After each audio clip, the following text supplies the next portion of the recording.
People on their deathbed have said their biggest regret is not having the courage to live the life that they wanted to live. They were busy living someone else's life.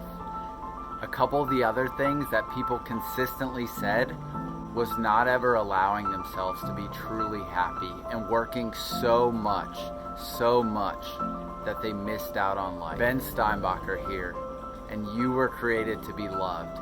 Who am I? I'm a writer, a brother, a professional friend, life coach, founder of For the Village Coaching. And I'm here today because I spent the last 5.5 years coaching people in the business world, nonprofit sector, to find their purpose, step into abundance, have healthier relationships, fall in love, know who they are, know their identity. And why? Because I was there. I remember my 20s. I remember being so lost, feeling like there was no manual for what it meant to be an adult. Feeling so scared to make a decision. I was so much of a perfectionist, so overthought everything,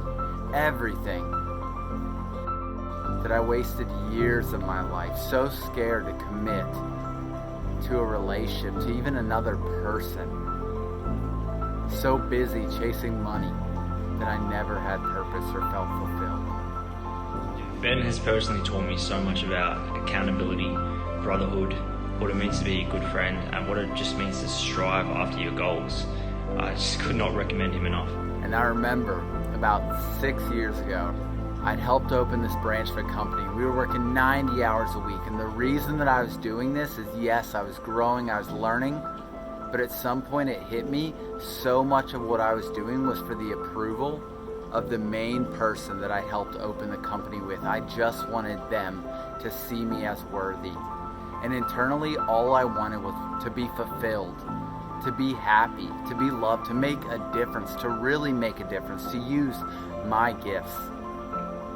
And when I hired someone and he quit because I helped him find his purpose and it was something else, and he stepped into his calling and said goodbye, it was such a wake-up call to me. With Ben, he wants you to succeed in your relationships, he wants to see you succeed in your job, and he wants to see you find more fulfillment in your life.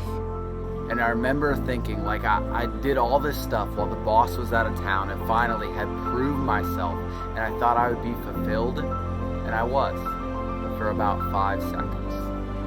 And that was when it hit me, that I was never going to be happy, fulfilled, love the life that I lived, as long as I was living my life for someone else, and I was surrounded by people who didn't care about my dreams, didn't want to support me, and who weren't committed to my greatness. He pushes you to be the most optimal you that you can be.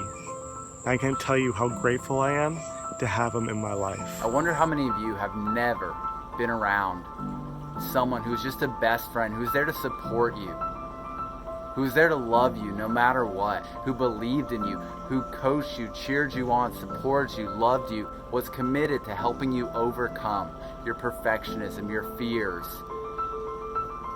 your workaholicness. You're putting so much time into all these other things and trying to please all these other people and trying to be liked that you never got to truly live the life for you. And how many of you feel like you've never gotten to live your own life and you still don't fully even know who you are, who your gifts are, what your purpose is? Ben, simply put, is a superstar. All our conversations have helped me grow as a person. There's no other person that I can imagine to help fill that void the way Ben does for me. Let's find out. Do you really want to live your entire life never finding out what your purpose is, who you were created to be, what it feels like to fully be loved, to be in a relationship where you're able to be vulnerable, where you don't have to wear a mask anymore? If you're ready to find out, make a change, fully commit to yourself, and to have support as you do it, send me a message. Let's find out. Thank you. Lots of love.